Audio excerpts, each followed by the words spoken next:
Hi folks. So today I'm going to be walking you through making a simple but I think very effective pair of sandals. Now my sandals that I wear quite often look like these.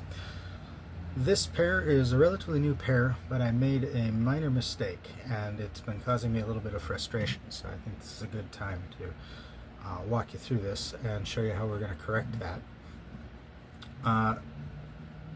You look at the bottom of the sandal here, you'll notice the shape of my foot runs off the edge.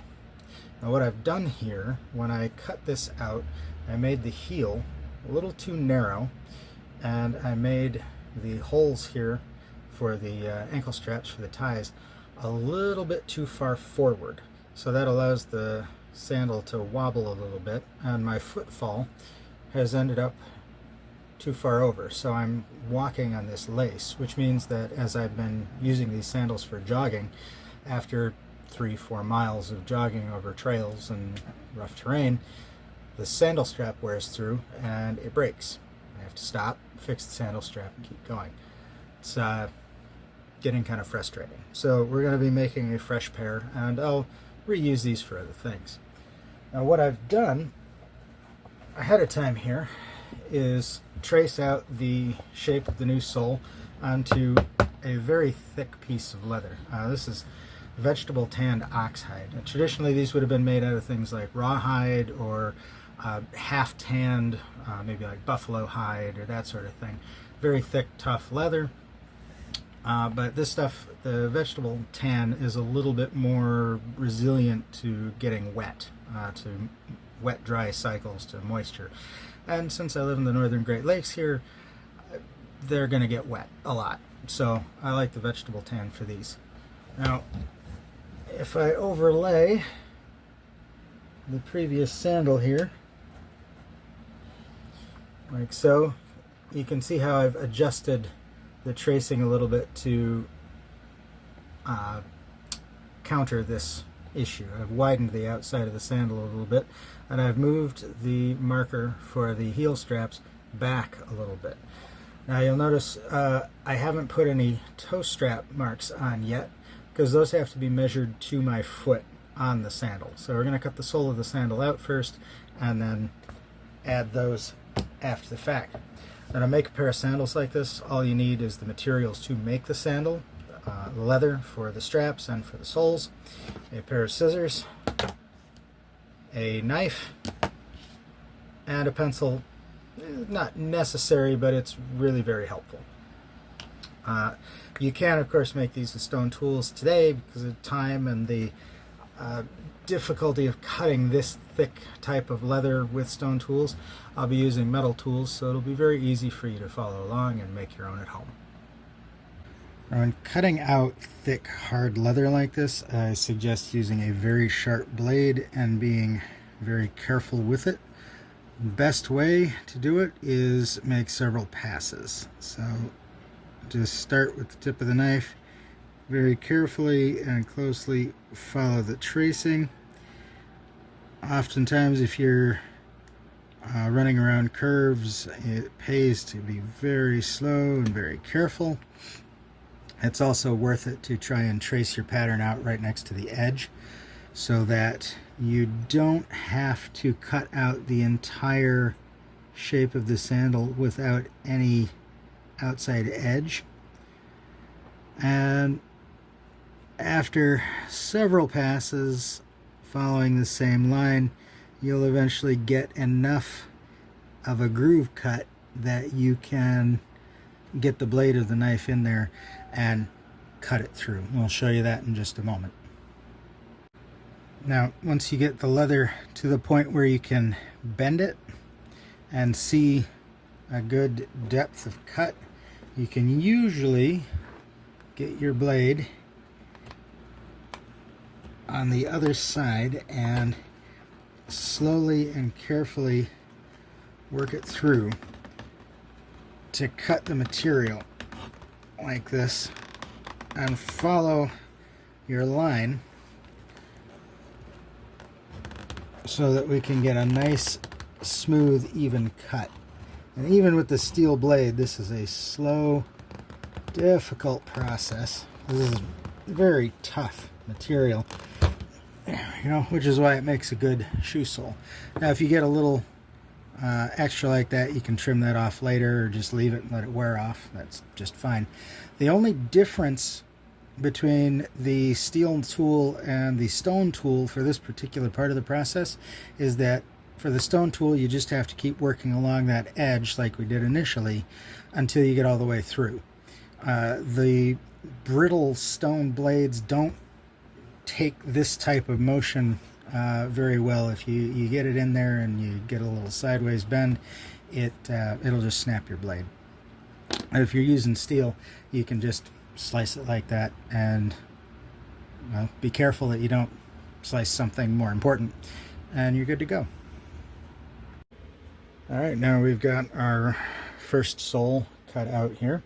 We take a look and compare. Our footfall issue should be solved with this widened section here. Since it's not trimmed as narrow, there should be plenty of space, and we'll make a couple other adjustments toward the end, which I'll walk you through. Now the next step is we've got 2 feet, so we need 2 soles. The number one most common mistake at this stage is forgetting to flip this over so that you get a mirror image right and left foot instead of, in this case, 2 left feet. So we want to make sure this is flipped over. I want the toes lined up at the top edge and the side of the sandal lined up with the other hole there to save myself as much of that hard cutting as I possibly can, and then carefully trace the edge all the way around with a dark pencil or pen. I like pencil because you can erase it. And then we have our line, we groove, we cut, we have 2 soles. So we're almost halfway done. Alright, we got both soles cut out now. The original left and then the mirror duplicate right. And because of the width of the pencil, you'll find the soles, when you cut them out, when you trace them and cut them out that way, you often get a little bit of a discrepancy where the one that you traced has a little bit of a wider edge. All you got to do is kind of line them up like this, take a look at that shape, make sure everything's lined up even, and then take the tip of your pencil and just sort of color that overshot area in, and then you can come back and trim that down accordingly with the knife if it bothers you. It's often a difference of a couple millimeters. It really won't make that much difference to the performance of the sandal. Now, on this one, I have the heel spots already marked. On this one, we'll show you how to do that. Alright, now we've got the 2 sandals right next to each other, so I'll show you first. I'll put my left foot here. Now you can see the front of my ankle bone, which lines up to be right about the front of my leg. If I follow my shin bone down, is where we want that mark to be. Now you can see I've got the 2 soles right next to each other, and that's going to help give me multiple reference points. I'm going to put my foot on here, follow my leg down, and right in front of my ankle bone on the edge here, I'm going to put a little bit of a mark, and do the same thing on the back side here, a little bit of a mark. I like to mark either the front or the back, and then take and line it up with the other sole here, just to make sure that I'm getting these as symmetrical as possible. And we can do the same thing here. And you can see if we actually overlay these and then make sure they're properly lined up, roll that over, the front is lined up with the front, and we'll just make our little mark there. Now the cut, when I make it, the width of the knife blade is actually going to determine the size of that initially, and then I'll be widening it carefully in just a moment here. But before we do that, we're going to have to put the toe marks on. Now I've got my foot centered on the sandal.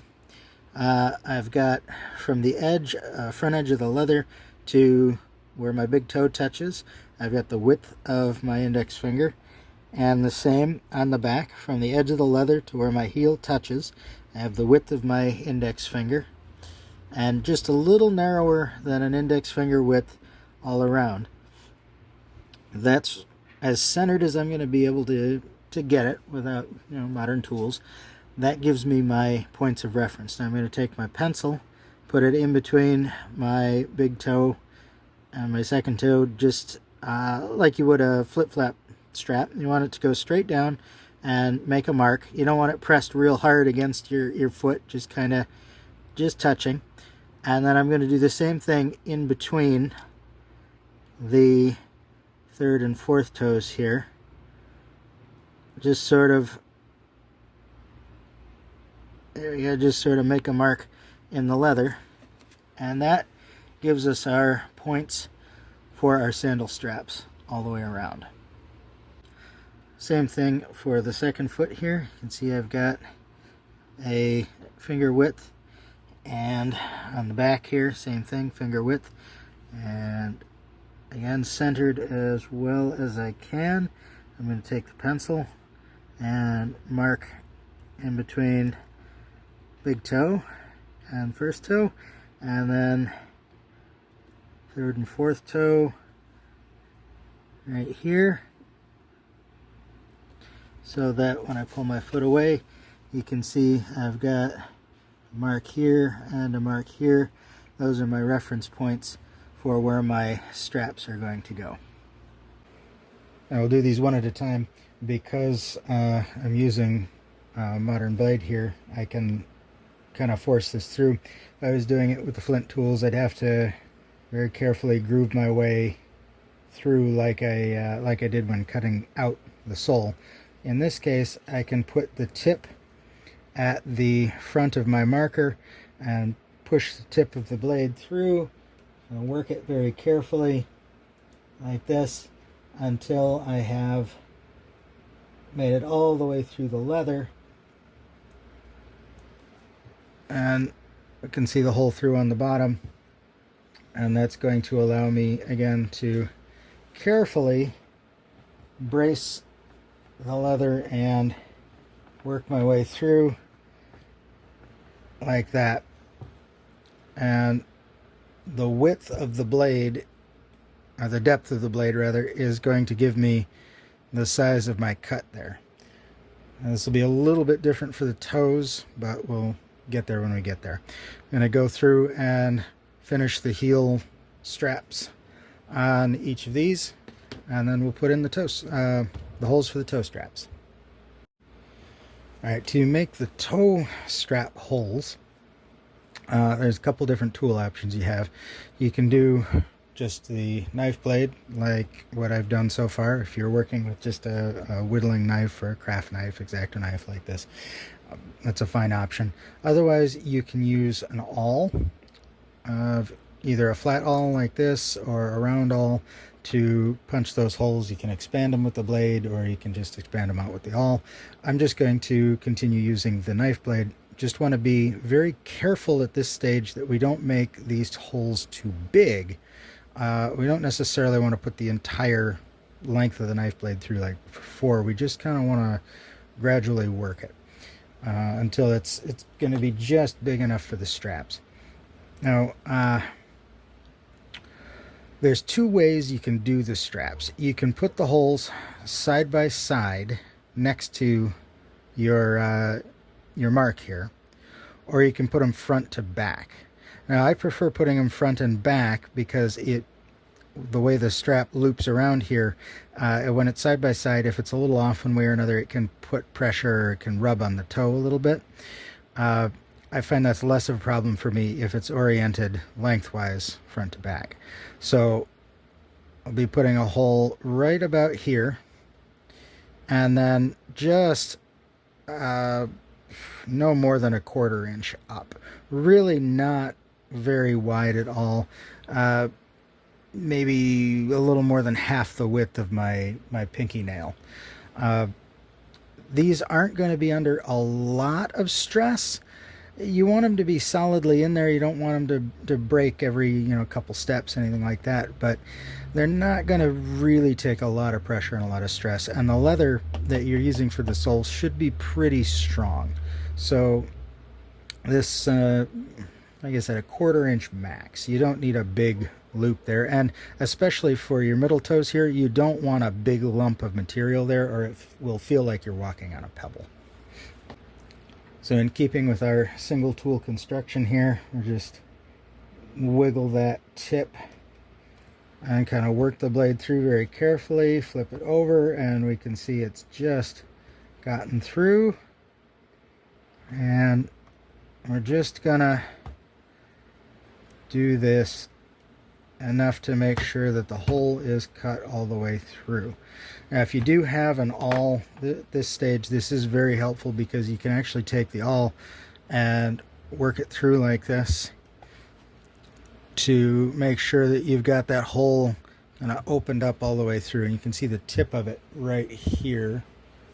Bring it in a little closer, you can see it better. There we go. In a pinch, a small flathead screwdriver can work to widen that hole up a little bit, but be careful using something that's not intended for that, because you can bend it, break it, you can make the hole too big. It's can work, but if you got the right tool for the job, you use the right tool for the job. Again, we're just gonna do the same thing here and work the tip of the blade through carefully. If you're doing this with stone and bone and antler tools, just take your time, go slow, don't put too much pressure on your tool, and you'll get it through eventually. And a bind there, since you're going to be putting straps in these holes, even though they're kind of under the toes, you can use something like a bow drill with a stone tip to kind of drill out the hole. But I would suggest, if it's giving you a lot of difficulty, actually soak the leather in water and get it softened, get it wet, and that'll let you work your primitive tools through there much more easily, without creating a bigger hole than you want. You really don't want a huge hole right here, because this is where a great place for gravel and sand and stuff to get into your sandal if you've got an excessively large hole here. Now we're gonna get the holes done on the rest of these and the other sandal, and then we'll show you how we modify these so that we will hopefully grind our straps less than I did on the previous pair that I made. Alright, now we've got both sets of sandals cut out. We've got holes cut in both.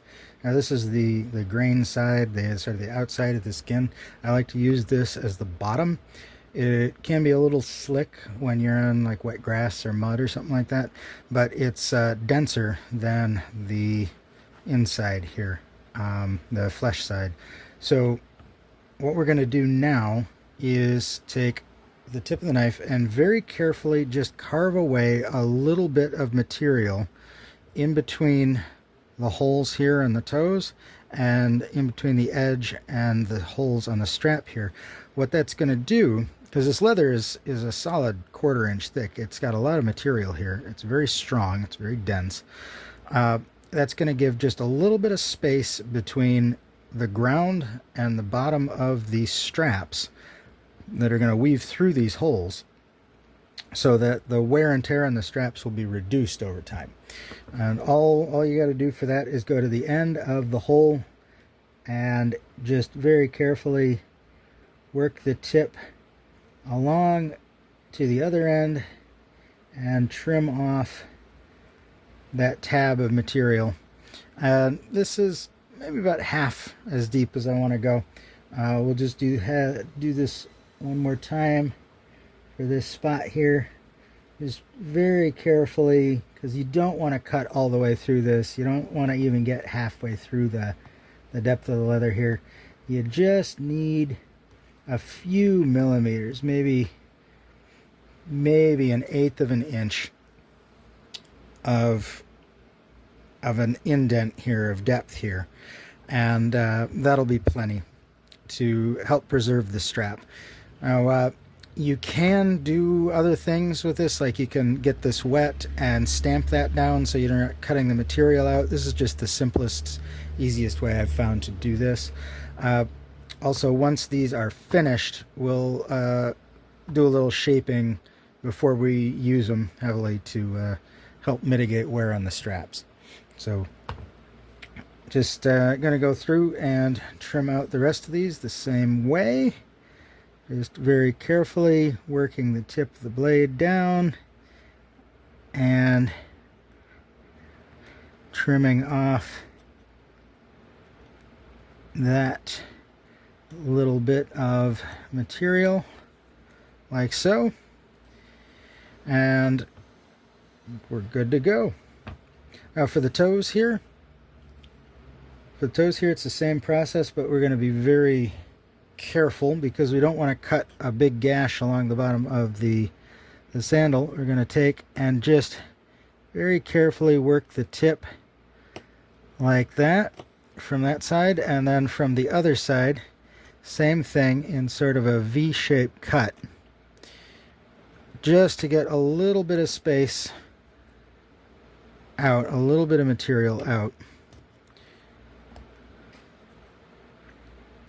Now, the advantage of the toe holes here, the holes for the toe straps rather, when we shape these before we put heavy wear on them, your toes pressing here and the ball of your foot pressing here will raise this up a little bit, and that actually helps to keep this section of the sandal from rubbing too badly on the ground. It actually gives it sort of a built-in wave and creates a little reservoir here in between your toes and the pad of your foot, which helps a lot. So this doesn't have to be quite as deep as the sides, where you tend to kind of heel strike right next to the straps. But we'll get the rest of these cut out, and then we'll get them laced up. All right, now we've got 2 sandal soles cut out, measured, and prepped, ready for laces. Now we need laces. This is the sort of thing that I like to keep scrap pieces for. And again, you know, you can do this with a blade like this. You can do this with a stone blade. In this case, for ease of replication at home, we're just going to use a pair of scissors. All I'm doing is taking a strip, in this case just off the edge of a previous project, and cutting a strip of leather lace that is going to be about a 1/4 inch wide to start. I'm just being very careful and following this edge. Now you can do this in a spiral, or you can do this in a long straight strip like what I'm doing. If you do it in a spiral, then it helps a lot to soak it in water for a few minutes, nice warm water, not hot, and then stretch it out, wrap it, tie it tightly around something, a piece of wood or a broom handle or something while it dries, and then it'll take a nice straight shape for you. With these pieces, the sandals are going to be breaking in anyway. I'm not going to be too worried about that. The straight cut like this means that you don't have a lot of lumps or twists kind of built into them. If you get a thin spot in the hide like this, cut it a little bit wider. That'll tend to stretch a little more, and it'll kind of even out the width as you use it. If you got a thicker spot, you don't have to worry about that. And we're not going to worry too much about the laces being too long at this point. You want the lace to be probably about the length of your arm, a touch longer, just to make sure you have enough material. You can always trim them to length afterward. Now once we've got a lace cut like this, again, you can get it wet. That helps with the stretching process. I like to just kind of go through and stretch it by hand. These are absolutely going to get wet in dew and rain and that sort of thing. And you can see the stretching process does make a difference in the width. We're going to take one of our laces, and we've got a squared off end and a pointed end. We want this pointed end to be very long and tapered. You want it at least an inch long and a nice subtle taper, like so, as smooth as you can get it. So I'm going to take that little sort of angle off there, like that. Now the reason for that is that's going to kind of be our soft sewing needle. On the back side of this, I want to take a pad like that. The blade will work for this just fine. Just make sure your cutting edge is not facing the end of your lace, it's facing up the length, and you can push it through, push it down, and just sort of work it up gently like that. You want this cut, if you're going to cut it with the blade, to be nice and clear of the edges so that you've got plenty of space to work with. You want this to be a pretty strong piece. Now I'm going to take and trim the corners off of this little bit of a square. Just easier to do that now than in a minute here. Next, we're going to take, I'm going to use the awl for this just so it's easier for you to see. I'm going to work the tool through there. You can do it with the knife blade, you can do it with a bone, an antler, whatever you have handy. We've got to widen this up enough to get our soft needle point through. Now, I'm going from the flesh side of the sandal, the flesh side of the leather, where my foot is going to stand, from top to bottom. I'm going to take the tip of the leather and just work it through that cut till I've got enough on the underside to get a hold of. I'm going to grab it and pull it through. I want to pull a good length of this through, and then we're going to do the inverse from the bottom of the sandal and take the awl or antler, whatever you've got here, and widen that hole up enough to get the point of that leather through. A little bit more.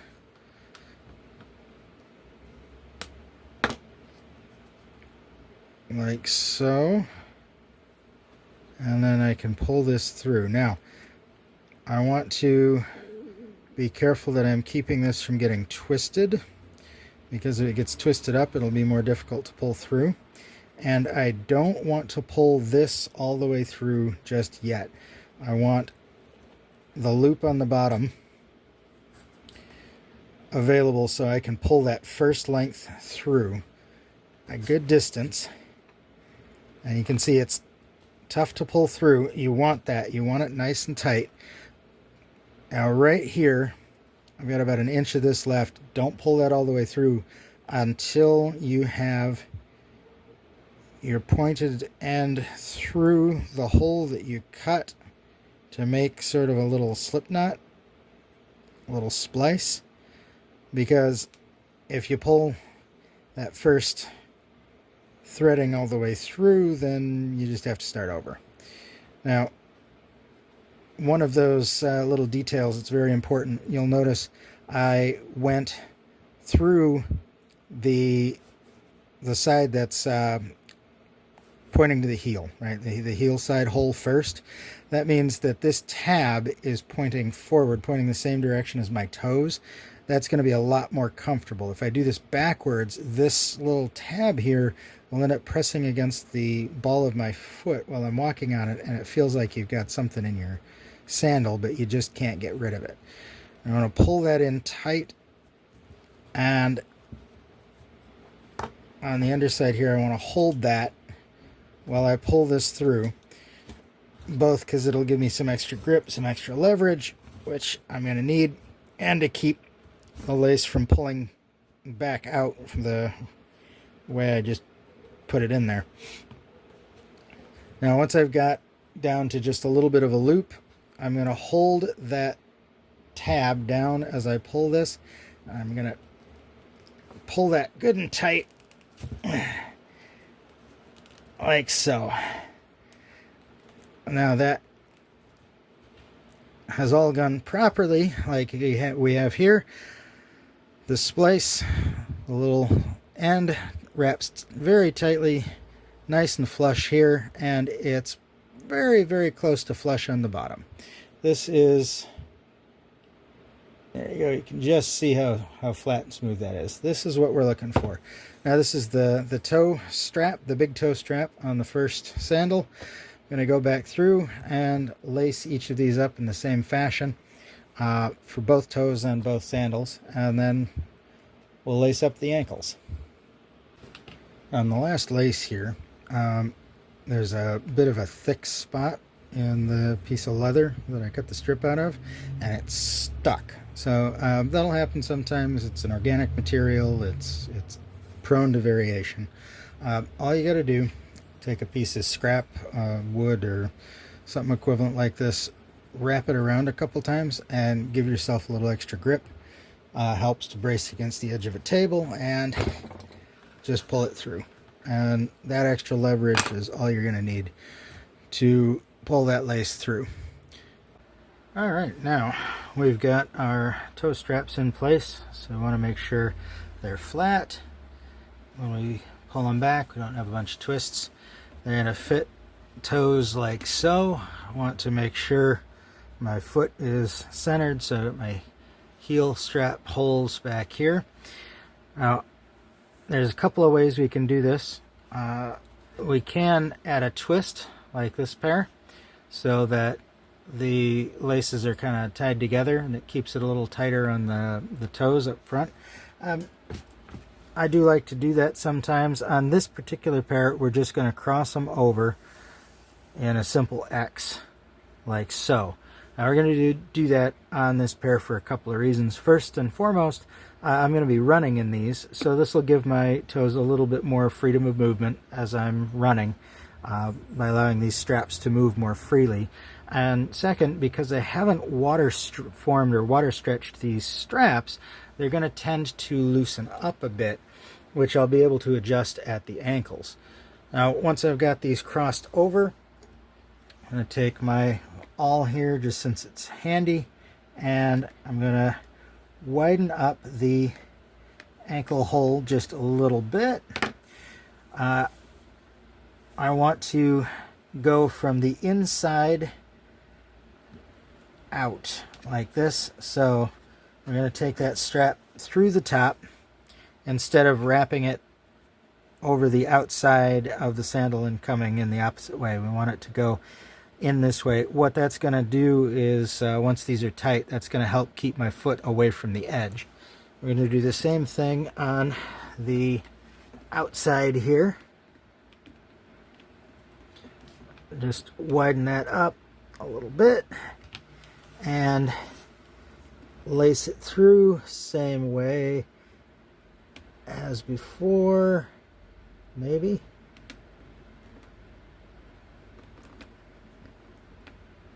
There we go.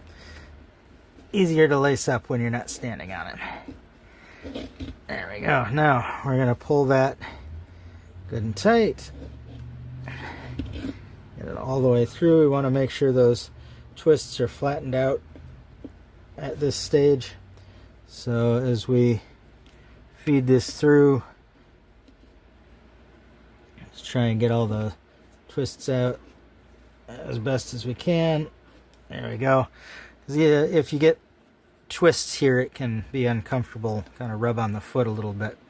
Now, once we've got the laces laced through, we're going to take these, and we want them to be pretty symmetrical. So we're going to initially here, because these laces need to stretch, pull that reasonably tight, not uncomfortably so. You don't want creases in your foot or anything, but you want it on there pretty solidly.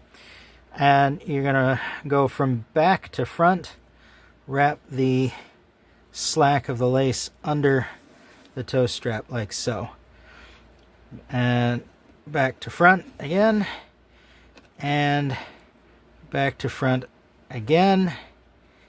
It's going to depend on personal preference, fit, leather straps, all kinds of stuff. I usually start with 4 wraps, so that would be 1 more back to front, like so. And that gives me my heel straps, pulls the toes tight. Now I'm going to go around the back of the heel and cross over like so. Back around to the front. I'm going to pull out the heel straps here and put the slack underneath it so that it goes toward the back again, like so. Wrap around and then tie across the top, like so. Now you can see we've got a lot of extra slack, extra lacing.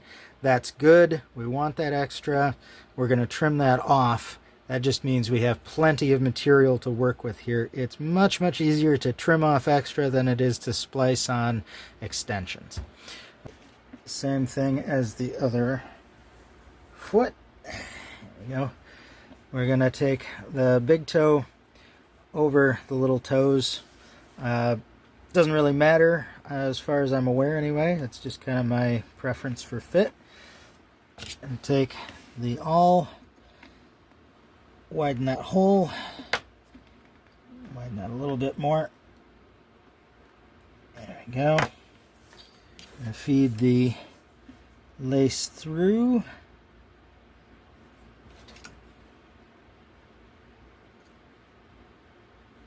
Hopefully feed it through. Getting them started can sometimes be a little sticky because the fiber of the leather likes to catch on the fiber of the other leather. If it's being extra stubborn like this, sometimes you just have to trim off the frayed end here. We'll trim a new taper on there, and then get it a little bit damp. Just give it a bite, chew on it for a second, and that'll help keep the fibers together so that it slips through more easily. And then we're back to it. And again, we want to keep all the twists out that we can initially here, just to keep it as smooth on the foot as you can keep it. Same thing on the outside here. And then put the awl through, widen that hole up, and lace the point through a lot more smoothly there. There we go. Now we've got both feet, or both straps in place. Got them tightened so it's comfortable but firm. And then we're going to come from back around to the front on both sides. 1 wrap, 2 wraps, 3 wraps, and 4 wraps. And again, 4 is my preference for start. You can add or subtract to get this point wherever you want to sit comfortably on your foot. Once that's done, I'm going to wrap those around, cross them over on the back.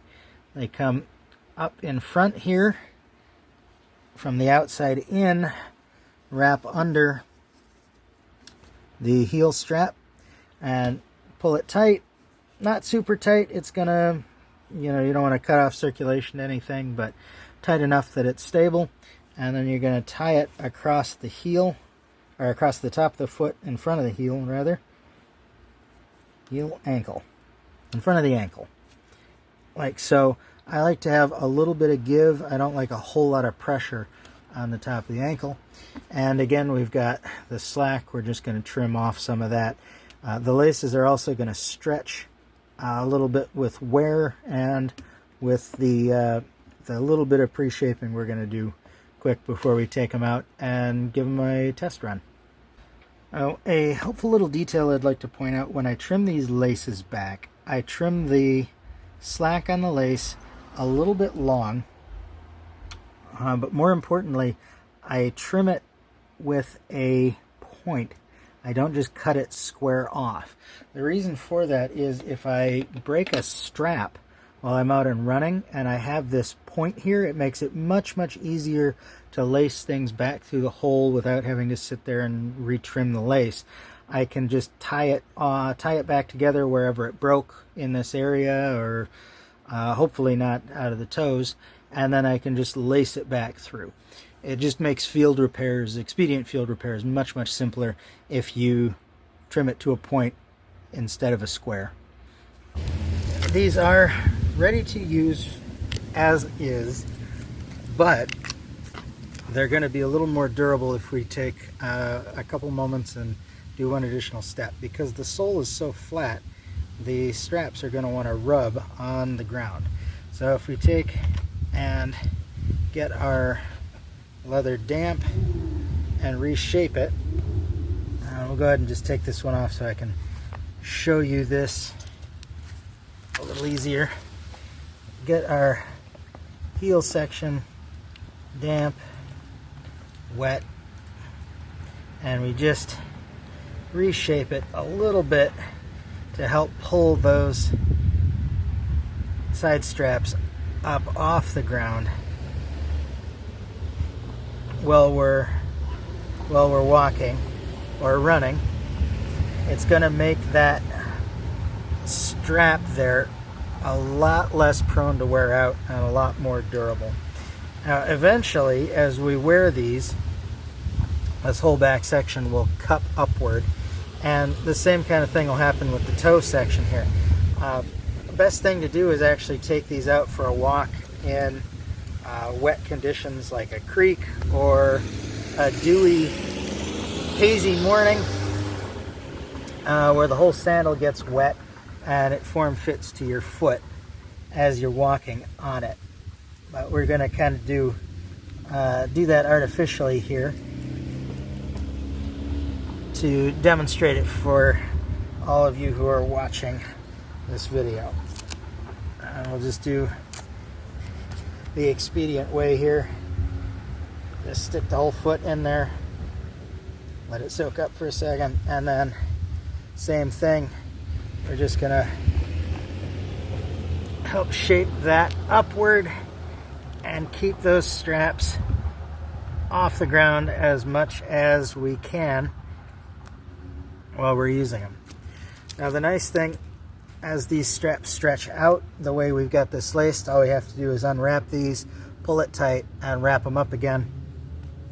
And they're also self-tightening, where we can take and tighten the lace up a little bit and pull those tighter, and it all reinforces and adjusts itself as you use them and as you walk on them, so it holds them pretty tight.